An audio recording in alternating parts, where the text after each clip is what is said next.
નમસ્કાર મિત્રો, હું છું બહાદુર પટેલ અને તમે જોઈ રહ્યા છો પટેલ ડિજિટલ વર્લ્ડની યુટ્યુબ ચેનલ.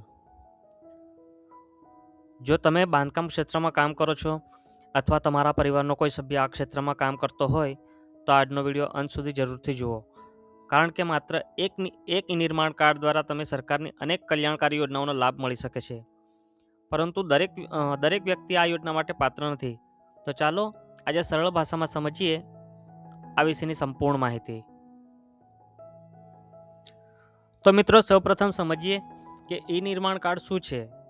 તો આ બાંધકામ ક્ષેત્રમાં કામ કરતા શ્રમિકો માટેનું સત્તાવાર નોંધણી કાર્ડ છે. આ કાર્ડના આધારે તમે સરકારની વિવિધ કલ્યાણકારી યોજનાઓ માટે અરજી કરી શકો છો.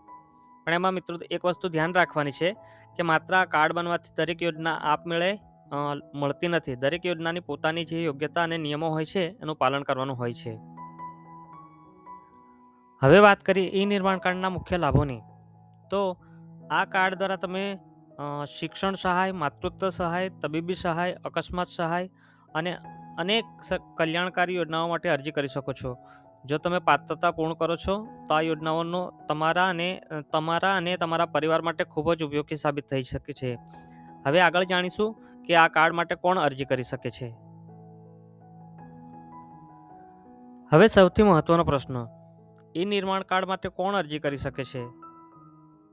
તો જો તમે બાંધકામ ક્ષેત્રમાં કડિયા, સુથાર, plumber, electrician, painter, tiles fitter કે સેન્ટિંગ અને રોડ બિલ્ડિંગ અથવા તો અન્ય બાંધકામ સંબંધિત ક્ષેત્રમાં કામ કરો છો તો તમે આ યોજના માટે અરજી કરી શકો છો.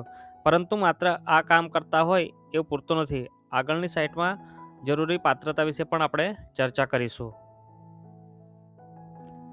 હવે જાણીશું કે ઈ નિર્માણ કાર્ડ જો તમે કઢાવવા માંગો છો તો તમારે કઈ યોગ્યતાઓ અને પાત્રતાઓ જોઈએ.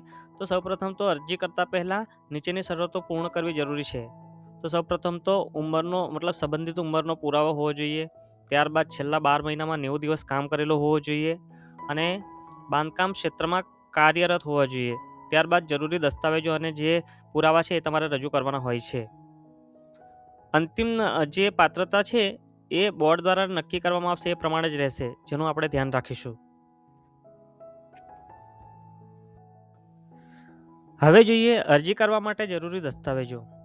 સામાન્ય રીતે Aadhaar card, ration card, bank passbook, passport સાઇઝનો ફોટો અથવા તો મોબાઈલ નંબર જરૂરી હોય તો કામનો પુરાવાની જરૂર પડી શકે છે. અરજી કરતા પહેલાં તમામ દસ્તાવેજોને સ્પષ્ટ અને અપડેટેડ છે તેની ખાતરી કરી લો. હવે આગળ જાણીશું કે ઘરે બેઠા ઓનલાઈન અરજી કેવી રીતે કરી શકાય છે. હવે જાણીશું કે ઈ નિર્માણ કાર્ડ માટે ઓનલાઈન અરજી કેવી રીતે કરી શકાય. તો સૌપ્રથમ તો તમારે ઈ નિર્માણ કાર્ડની સત્તાવાર વેબસાઇટ ખોલવાની છે. ત્યારબાદ મોબાઈલ નંબરથી રજિસ્ટ્રેશન કરવાનું છે. OTP દ્વારા વેરિફિકેશન કરવાનું છે. પ્રોફાઇલ બનાવી અને વર્કર રજિસ્ટ્રેશન પસંદ કરો. માહિતી ભરી અને આગળની કામગીરી માટે રેડી થઈ જાય છે. હવે જાણીશું કે આગળનું જે ફોર્મ છે એ કેવી રીતના ફિલિંગ કરી શકાય છે. હવે તમને એવું થશે કે અરજી સબમિટ કર્યા પછી શું? તો અરજી સબમિટ કર્યા પછી સૌપ્રથમ તમારી અરજી અને દસ્તાવેજોની ચકાસણી કરવામાં આવશે. જો તમામ વિગતો યોગ્ય હશે તો અરજી મંજૂર કરવામાં આવશે અને ત્યારબાદ આપનું ઈ નિર્માણ કાર્ડ તૈયાર થશે. કાર્ડ મળવાનો સમય અને જે સમય છે અને એ ચકાસણી પ્રક્રિયા પર આધારિત હોઈ શકે છે. હવે આપણે આગળ જાણીશું કે એપ્રુવ અરજીનું સ્ટેટસ કેવી રીતે ચેક કરવું અને જે ઈ નિર્માણ કાર્ડ છે એ કેવી રીતના મેળવવું. જો તમારી અરજી મંજૂર થઈ ગઈ હોય તો ફરીથી પોર્ટલમાં લોગિન કરો. ત્યારબાદ એપ્લિકેશન સ્ટેટસ વિકલ્પ પર ક્લિક કરો. જો અરજી એપ્રુવડ હશે તો ત્યાંથી તમારું ઈ નિર્માણ કાર્ડ સરળતાથી ડાઉનલોડ થઈ શકે છે. હવે આગળ જાણીશું કે ઈ નિર્માણ કાર્ડનું રિન્યુઅલ કરવું શા માટે જરૂરી હોય છે. મિત્રો, ઈ નિર્માણ કાર્ડ બનાવવું પૂરતું નથી. જો તમારા કાર્ડની સમયમર્યાદા પૂર્ણ થવા આવી રહી હોય તો સમયસર તેનું રિન્યુઅલ કરાવવું પણ ખૂબ જ જરૂરી છે. જો રિન્યુઅલ નહીં કરાવો તો ભવિષ્યમાં કેટલીક યોજનાઓનો લાભ મેળવવામાં મુશ્કેલી પડી શકે છે. તેથી સમયાંતરે તમારા કાર્ડની સ્થિતિ ચકાસતા રહો અને જરૂરી હોય ત્યારે રિન્યુઅલ કરાવી લો.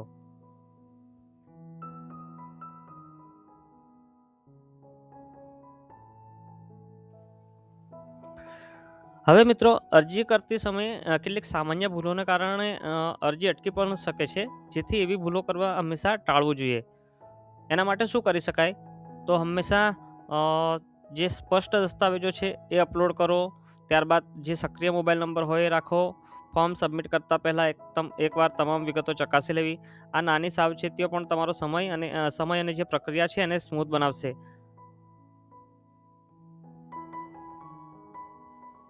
ચાલો મિત્રો, તો આજે આપણે ઈ નિર્માણ કાર્ડ વિશેની સંપૂર્ણ માહિતી સરળ ભાષામાં જાણી.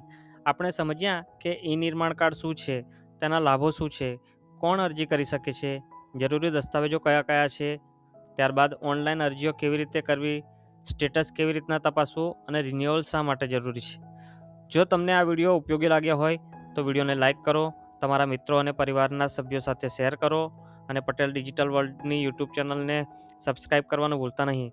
તમારો એક નાનો સબસ્ક્રાઈબ અમને આવી જ સાચી અને સરળ માહિતી તમારા સુધી પહોંચાડવા માટે પ્રેરણા આપે છે. ધન્યવાદ. ફરીવાર મળીએ એક નવી સરકારી યોજના અને ઉપયોગી માહિતી સાથે. ત્યાં સુધી જય હિન્દ, જય ભારત.